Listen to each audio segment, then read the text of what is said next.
Un gusto saludarle, doctor Juan Carlos Paz, maestro de nuestra Universidad de Otavalo, y a mis queridos compañeros de la Maestría de Derechos Humanos y Sistemas de Protección. Escogí el caso número 4 que se titula De color extravagante.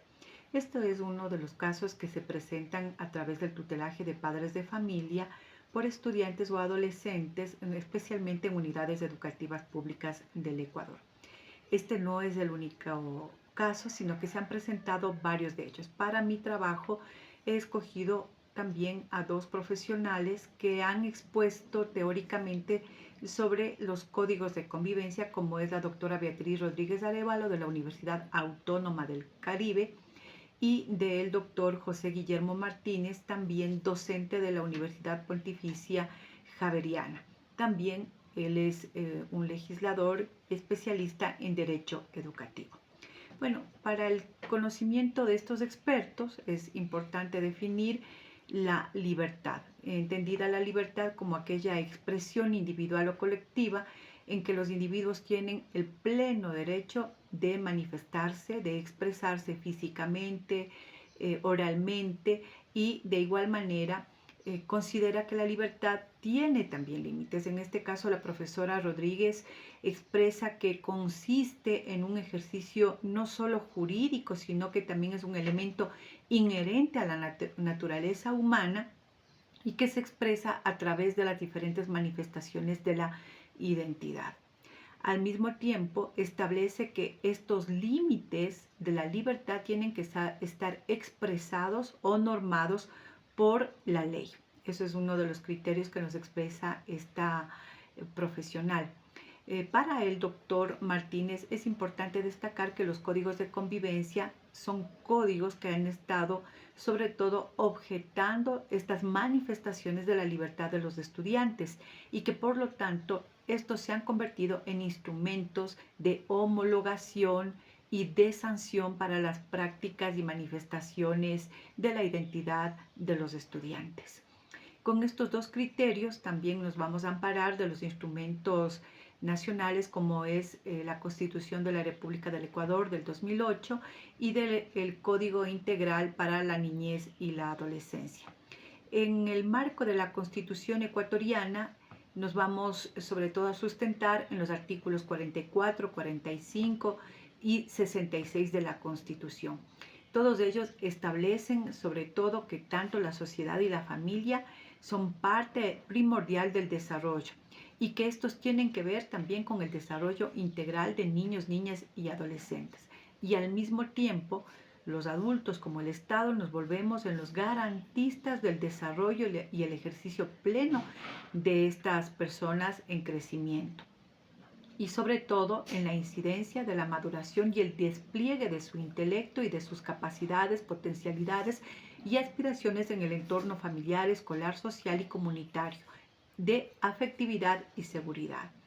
En el caso específico del artículo 45 nos expresa sobre todo que las niñas y niños y adolescentes gozarán de los derechos comunes del ser humano, como también el Estado reconocerá y garantizará la vida, incluido el cuidado y la protección desde la concepción. Al mismo tiempo establece la responsabilidad del derecho a la integridad física y psíquica. Por lo tanto, basados en este elemento primordial del derecho a la integridad física y psíquica, es que vamos a respaldar y sustentar también la argumentación técnica. En cambio, el artículo 66 en los numerales 5 y 6 establece ante todo el derecho al libre desarrollo de la personalidad sin más limitaciones que los derechos de los demás. El derecho a opinar y expresar su pensamiento libremente y en todas sus formas y manifestaciones. Por otro lado, el Código de la Niñez y la Adolescencia en el artículo 11 establece el interés superior del niño y en este sentido establece el principio de considerando sobre todo la satisfacción al ejercicio efectivo del conjunto de los derechos de los niños. Por lo tanto, al momento de analizar este caso, no podemos analizar desde la perspectiva de un artículo o de otro, sino desde la perspectiva de la salud emocional, mental y física de niños, niñas y adolescentes, pero también desde el contexto más amplio que proteja los derechos de niños y niñas en el caso de la Constitución y sobre todo del Código Orgánico Integral Penal. Del Código Orgánico Integral de la Niñez y de la Adolescencia, ¿no? Bueno, aquí vamos a hacer un alto para hacer un análisis, sobre todo cuando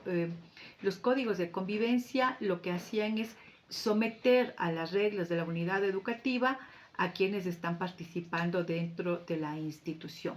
Este sometimiento daba paso también a que las autoridades educativas establezcan sanciones ante el incumplimiento o indisciplina o faltas consideradas leves y graves que puedan estar considerados en estos códigos de convivencia.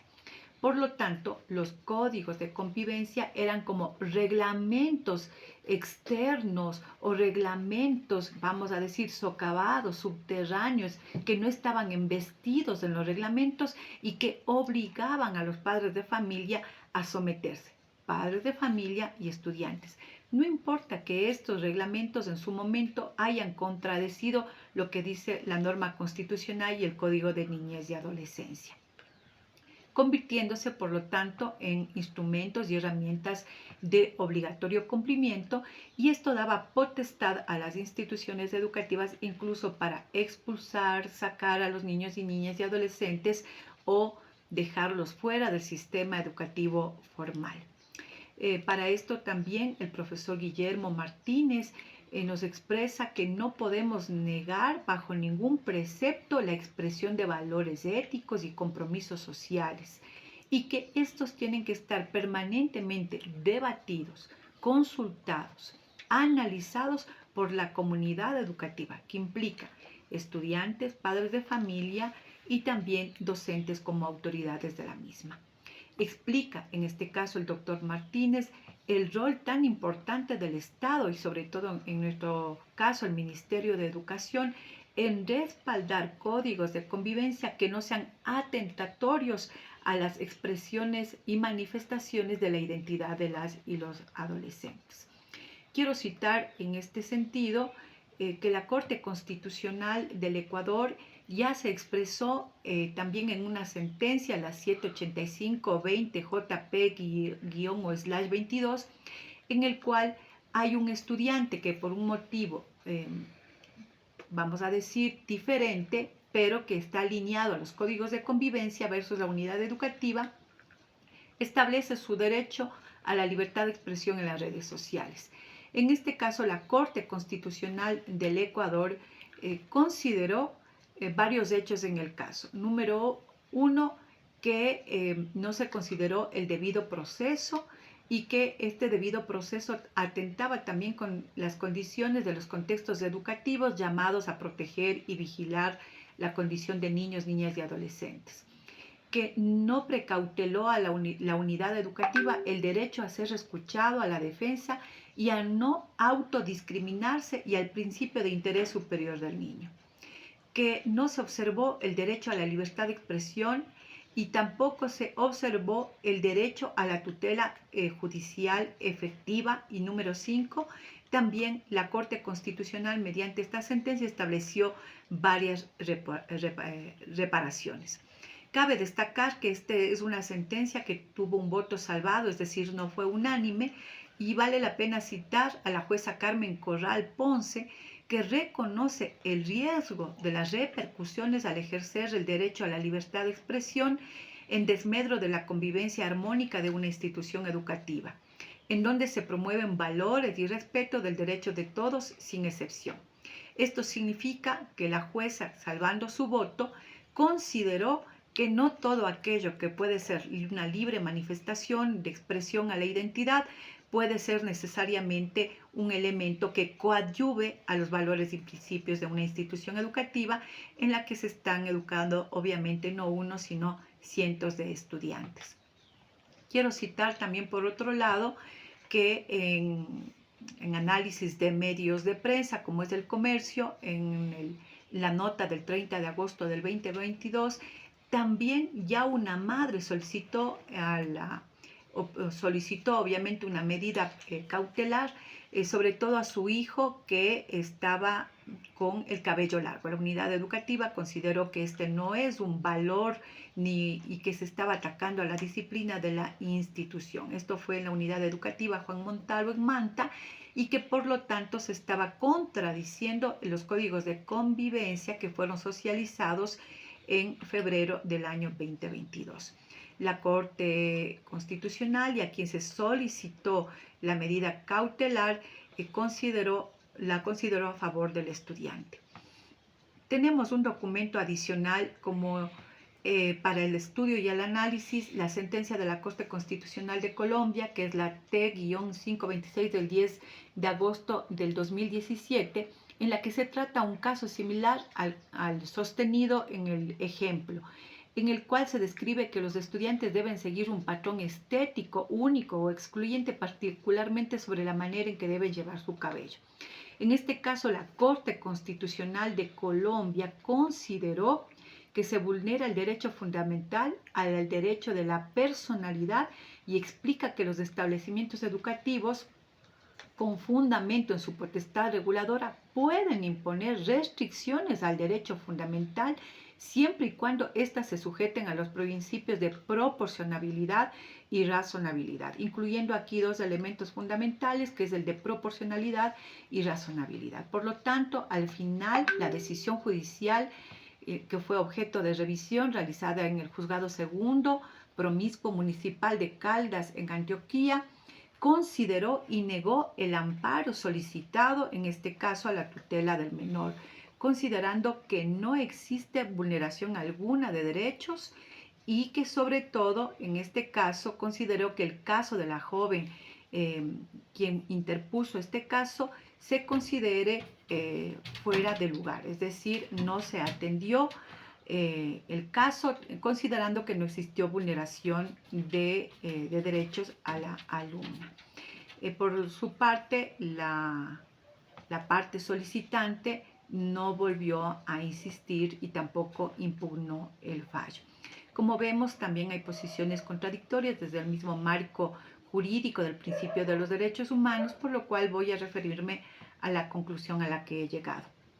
El caso expuesto traduce que los códigos de convivencia no pueden ser parte de los instrumentos de castigo, sanción u homologación de la identidad y limitación de los derechos a la libertad de expresión en cualquiera de sus manifestaciones. Estos no deben traducir limitaciones al adecuado y libre desarrollo de la personalidad y ejercicio de los derechos de las y los estudiantes. Los códigos de convivencia tampoco deben ser impuestos para enmarcar tradiciones, patrones culturales, normas, reglamentaciones u otros y que atenten contra las libertades individuales o colectivas de las personas.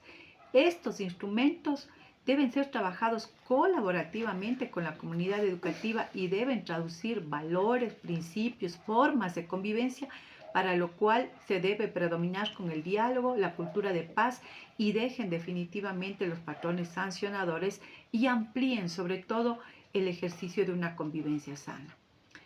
Pese al descargo de la madre, en este caso del caso referido en el propuesto por el profesor, que son fotografías, como del rector de la unidad educativa, que es la socialización del código de convivencia, en ningún caso se ha justificado por parte del estudiante que incide en patrones que atenten contra otros principios y valores de terceros.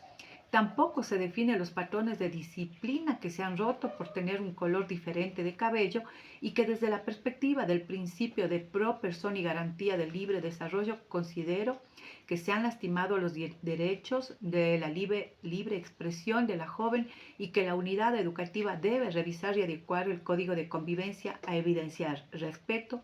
la autonomía en las manifestaciones de las y los jóvenes, procurando que estos instrumentos profundicen valores y no sanciones. Muchas gracias, querido profesor.